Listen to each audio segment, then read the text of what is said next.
Salut, c'est Jonathan. J'espère que tu vas bien ce matin. Je voudrais simplement te dire que tu peux choisir mieux.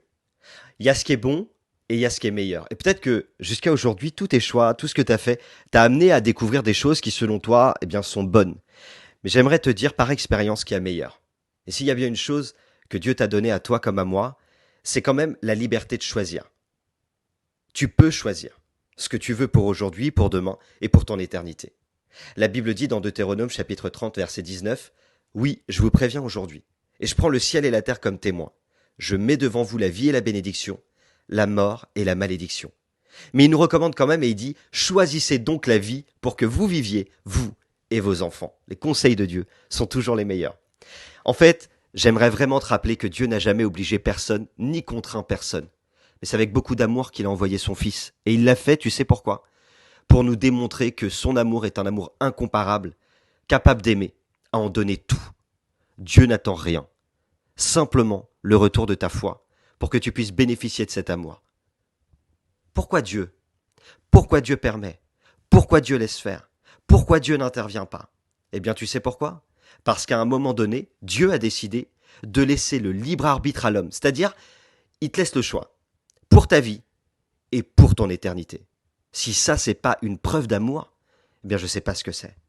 Alors, je crois que tant qu'on a goûté quelque chose, et qu'on est convaincu que ce qu'on a goûté, c'est bon, et qu'il n'y a pas au-dessus, et qu'on goûte rien d'autre, eh bien, on se contente de ce qui est bon. Mais quand on accepte de goûter autre chose, d'aller voir un peu plus loin, eh bien, on découvre qu'il y a meilleur. Quand tu as goûté la présence de Dieu, quand tu as goûté la restauration que Dieu donne, quand tu as goûté la paix et la joie qui dépendent vraiment pas des circonstances, quand tu as goûté le bonheur de te lever le matin et que t'as pas de poids sur les épaules parce que ton péché il a été effacé, eh bien tu as compris qu'il existe quelque chose de supérieur et de bien meilleur que tout ce que tu as connu auparavant. Franchement, moi je te dis ce que je pense, mais je sais que c'est vrai. Et d'ailleurs, les centaines de milliers de chrétiens aujourd'hui pourraient te dire la même chose. Alors j'aimerais te dire quelques petits conseils ce matin si tu me le permets. Pour connaître ce qu'il y a de meilleur, faut accepter de vivre des expériences. Peut-être que tu as besoin simplement de vivre une expérience. Elle attend que toi. Pour connaître ce qu'il y a de meilleur, faut aussi de l'humilité, c'est-à-dire reconnaître que peut-être tu n'es pas assez ouvert, ou alors tu t'es fermé.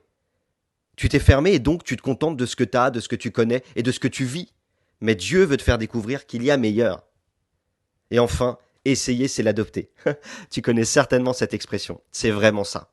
Quand tu as essayé une relation avec Dieu, tu l'as adopté pour l'éternité. Tu veux plus t'en défaire. C'est un besoin, c'est une solution, c'est une bénédiction. Alors, jusqu'à aujourd'hui, tu as connu tout ce qui était bon. Ok. Mais je te conseille de découvrir le bonheur d'une relation avec Dieu et tu vas découvrir ce qu'il y a de meilleur. Il y a ce qui est bon et il y a ce qui est meilleur. Et n'oublie pas, Dieu a mis son potentiel en toi.